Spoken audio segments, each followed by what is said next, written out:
बकासुर का वध भगवान श्री कृष्ण के द्वारा। मथुरा के राजा कंस ने अनेक प्रयास किए जिससे श्री कृष्ण का वध किया जा सके, किंतु वह अपने प्रयत्नों में सफल नहीं हो पा रहा था। इन्हीं प्रयत्नों के अंतर्गत कंस के एक दैत्य ने श्री कृष्ण को मारने के लिए बगुले का रूप बना लिया। बगुले का रूप धारण करने के कारण ही उसे बकासुर कहा गया।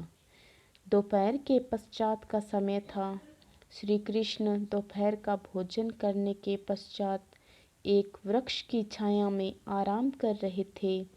सामने गौएं चर रही थी। कुछ ग्वाल बाल यमुना में पानी पीने गए। ग्वाल बाल जब पानी पीने बैठे तो एक भयानक जंतु को देखकर चित्कार कर उठे। वह जंतु था तो बगुले के आकार का, किंतु उसका मुख और चोंच बहुत बड़ी थी। ग्वाल बालों ने ऐसा बगुला कभी नहीं देखा था।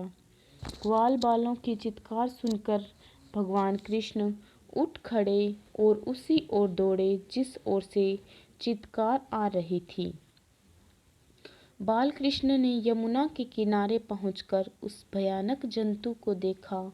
वह अपनी लंबी चोंच और विकराल आंखों को लिए गुड़मुड़ाकर पानी में बैठा था। बाल कृष्ण उस भयानक जंतु को देखते ही पहचान गए कि यह बक नहीं, कोई दैत्य है। उनकी रगों में विद्युत का प्रवाह संचारित हो उठा। वे झपटकर बगुले के पास पहुँचे और उसकी गर्दन पकड़ ली। उन्होंने उसकी गर्दन इतनी जोर से मरोड़ी कि उसकी आंखें निकल आई। वह अपने असली रूप में प्रकट होकर धरती पर गिर पड़ा और बेदम हो गया।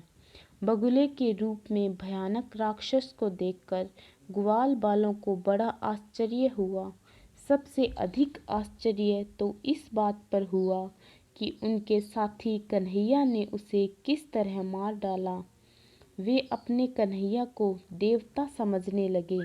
उन्होंने संध्या समय बस्ती में जाकर कन्हैया की प्रशंसा करते हुए लोगों को बताया कि किस प्रकार कन्हैया ने एक भयानक दैत्य को बगुले का रूप धारण किए हुए था, उसे मार डाला।